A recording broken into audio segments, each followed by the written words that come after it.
What is going on, everybody? It's Griffin Steinfeld here. It's a beautiful day to go to the dyno, make some horsepower. So that is exactly what is on the agenda for today. And of course we got the Chevelle here. We got some new turbos. We got some other new secret parts that I don't want to say just yet. And the coolest thing is what's out back. I'm gonna show you real quick. I'm a little kid in the candy store right now. Oh, freaking boom! Parachute, baby. That's right. The Chevelle now has a parachute. NHRA rules require you to have a parachute once you've gone over 150 miles an hour in the quarter mile.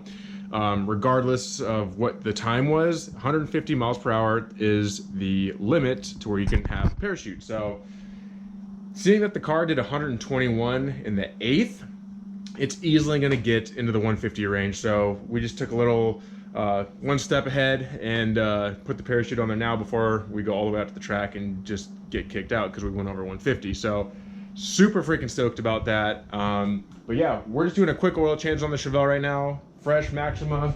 There we go. Maxima RS 1550. This is the only oil I use in my stuff. This stuff is freaking gold, literally. And really good stuff. We're gonna get some fresh oil in there. Head over to the dyno. See you in a minute. We have made it to the dyno. New Air Performance. Thank you for letting me use your dyno, Alex. Appreciate you. Yeah, so we got her strapped down. Ready to rock and roll. Gonna give it like 5-10 minutes for it to cool down from the ride over here. Trans is a little warm. Engine oil is a little warm, so no need to hurt it. Just gonna let it cool down and we'll get to it.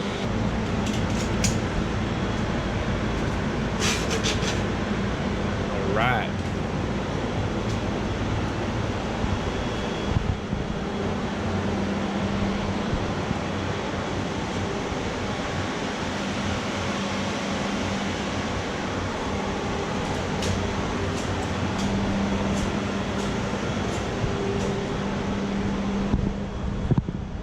For those of you guys that don't know what a dyno is and what it's really used for, dynos are tuning tools.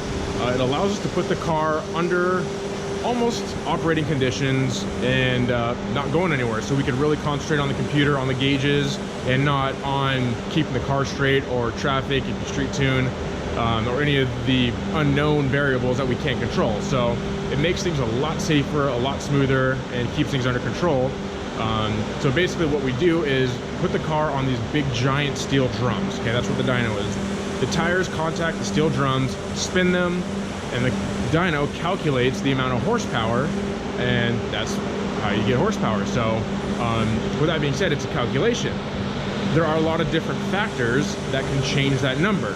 So you could take one car that's making exactly 500 horsepower at the ground and go to 3 different dynos and get 3 totally different numbers. So when people use a dyno to basically compare how fast their car is to other people, it's not really an accurate way to do it. So dynos are mainly tuning tools. They're to get the car under control, the tune dialed in, and ultimately safe to where we can go out and race it. A little update for you here. I know I haven't quite shown you any pulls yet, but it's because I'm trying to figure out this issue. I mean, pretty much the whole reason why I'm here. The car has a really bad lean spike when it's coming into boost. So basically, like when I go full throttle, the car wants to rev up real hard, and when the turbos spool up, the fuel isn't there. So it kind of lays over, spits and pops, doesn't really run right until the fuel does come in. Then the thing wants to take off and you know, run hard. But having a little bit of trouble figuring out why exactly it's going lean. These purple and blue lines are the air fuel lines. So that's basically what the O2 sensors are reading back. And when it goes up like that, it goes real lean. I want it to stay where this yellow line is. That's commanded. That's what I'm trying to get it to stay at. So yeah, a little bit of a mind screw here. So anyways, I'm gonna hop off here, gonna keep digging, and I'm sure we'll find it. Stay tuned. Okay guys, an hour and a half later, I just found out the issue, and I can't even believe it. I knew it was gonna be something dumb and stupid in the tune that was causing all this issue, and sure enough it was. It was literally one box that was checked that shouldn't have been checked, and that was like a boost builder box. So basically, like with that, when that box is checked, when it's enabled, It only allows the computer to put a certain amount of fuel in the motor to where it could build boost, which it did just fine, as you know, the problem was when it was coming into boost. But at that level, it just, the fuel stayed the same. It didn't allow any more fuel as more and more and more boost is coming in. So uncheck that box. Freaking thing runs great. Let's go start making some real horsepower pulls now.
See what she made.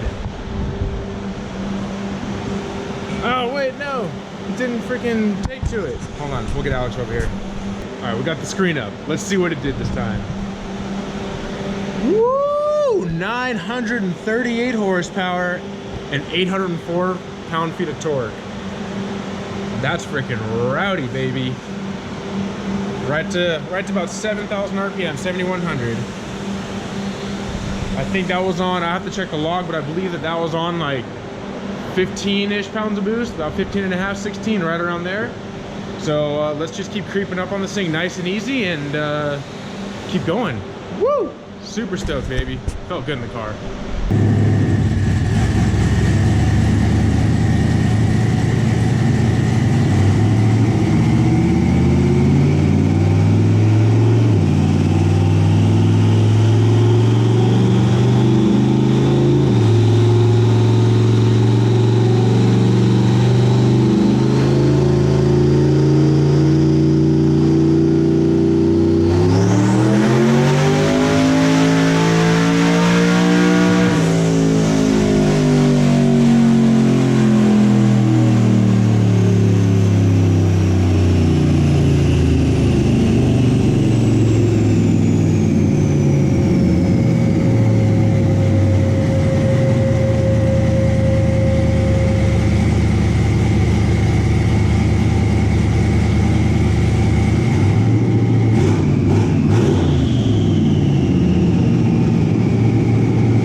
To data log, but it made 930. Oh, hold on, gotta push a button. Pretty much 930 horsepower at the same boost level, 16 pounds. There we go. Yeah, let me let the car cool down for about 5 minutes, and we'll go make another pass, a little bit more boost. Probably saw a little bit of smoke coming here. It was just ever so slightly rubbing right in there, so no biggie. I'll just I'll have to massage that a little bit, but all good. She sounds nice and healthy.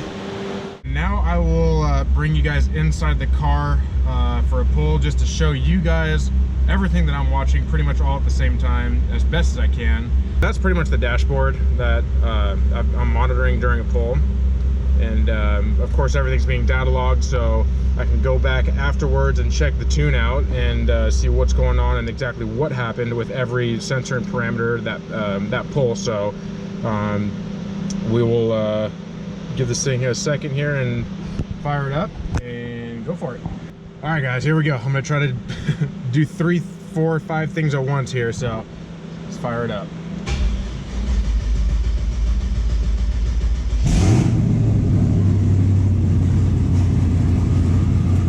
So now I'm only looking at all this stuff, I'm doing the dyno controls too. So here, actually, we gotta fix that idle, so 1 second, we'll be right back. This is just the stuff that happens on the dyno, guys. It's like a bunch of like in and out of the car, solving little problems, fixing little things here and there. That's the whole reason why I'm here, sorting this thing out. So yeah, if it does sound like unorganized or hectic or whatever, it is. We're basically just ironing out all the little things. I mean, we changed a couple major components to this car, so this stuff's kind of expected. So you know, with that being said, let's flip the camera around, fire this thing up, and make a higher boost pull. So here we go.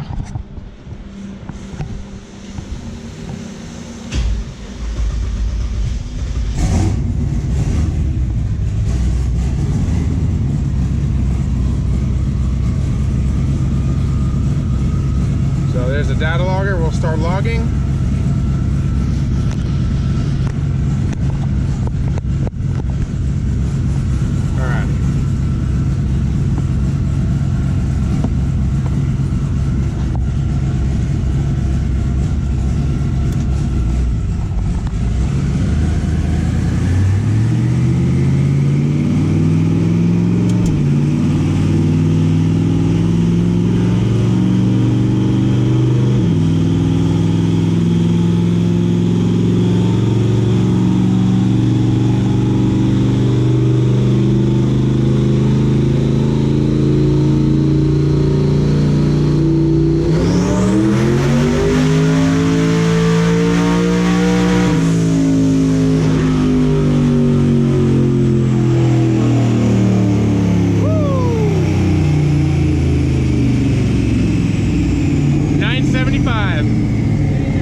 Stop the data log, and we'll save it. We're gonna go back and look at it. This is probably gonna be the final pull. I'm trying a little bit different boost strategy, if you will. I'm controlling it differently. So what's basically happening is the boost will come up, it'll stay steady, and then as RPM goes up, it'll start to drop off. Kind of normal for how I have the solenoid set up, but we're gonna try to combat that with something in the ECU, so let's see if it works.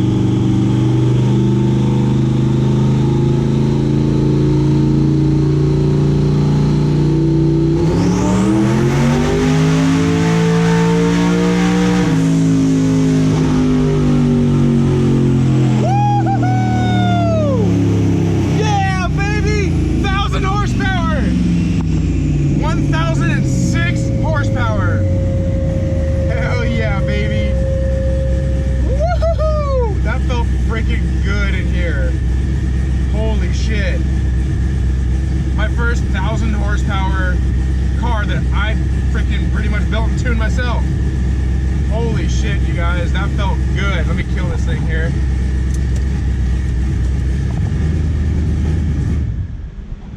Holy shit, you guys.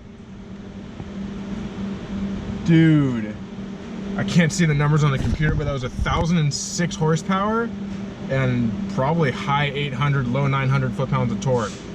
Holy shit. Oh my god, you guys. I can't even right now. I can't. That was my first 1,000 horsepower pull with me tuning it, me driving it. Oh my god, you guys. I can't. I'm so excited right now. I'm gonna go through the data log, make sure everything was good. That was the most power it's ever made. Holy shit, man. Oh, frick yeah. Woo! Well guys, we are finally back home. I'm so excited, so happy, and I'm still amped up about that last dyno pull.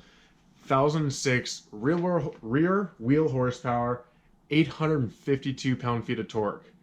For a little small block Chevy that's garage built on pump gas, I'm pretty happy with that. Now that may not impress all you guys, but until you've actually driven a true 1,000 wheel horsepower car, both on the street, on the track, and have lived with a true 1,000 horsepower car for, you know, any amount of time, you'll know how much maintenance it is, and, you know, how much, you know, stuff you got to tweak constantly. And, you know, of course, there's guys all over the internet, oh, I, you know, just freaking put gas in it and change the oil. Well, pretty much do it this too, but there's some things behind the scenes. Like, every once in a while, the header will start leaking. You gotta tighten it back up. The small block Chevy, freaking almost all small block Chevys leak oil, so it's got an oil leak. So she's not perfect by any means, but I'm freaking proud of her. I'm proud of myself, I will say, not to toot my own horn. And we're going testing hopefully this weekend. This top secret location. So we're going to turn it up, see what it does, and just keep pushing forward with this car. It's got so much left in it, and every time I go out, I go on the dyno, I drive this car, I learn more, the car goes faster, and it makes more power. So anyways, guys, thanks for hanging with me this whole day on the dyno. You guys got to see a little bit of what it takes to run one of these things, run the dyno, and pretty much do 20 different things at once. So hope you liked it. Stay tuned, subscribe, like the video, share it, tell your friends, your mom, your brother, your sister, your aunt, uncle, dogs. You get where I'm going. Love you guys. Peace out. See you on the next one.